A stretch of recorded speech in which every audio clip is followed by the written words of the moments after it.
नमस्कार. Prawns fry करते मी. पाव किलो प्रॉन्स घेतले, मीठ टाकलं आहे, लिंबाचा रस टाकला आहे, लाल तिखट, काश्मीरी लाल मिरची, अद्रक लसूणची पेस्ट टाकली, चांगलं मिक्स करून ठेवलं.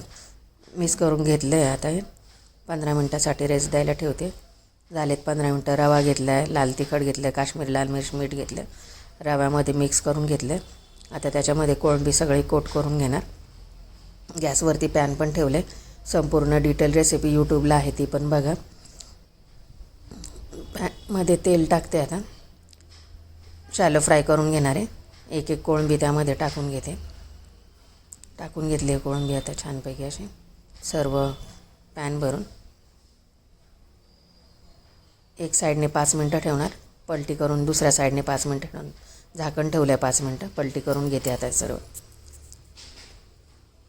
व्हिडिओ आवडल्यास लाईक करा, शेअर करा, सबस्क्राईब करा. झाले, काढून घेते आता. रेडी आपले प्रॉन्स फ्राय, कुरकुरीत प्रॉन्स फ्राय.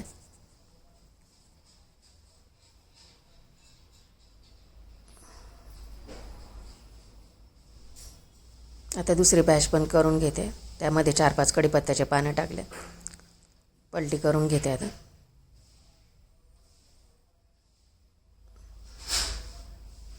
घेतले चांगले फ्राय करून असे कुरकुरीत. कोळंबी फ्राय तुम्ही पण असं करून बघा, कुरकुरीत कोळंबी फ्राय. काढून घेते. झाले रेडी आपले कुरकुरीत कोळंबी फ्राय.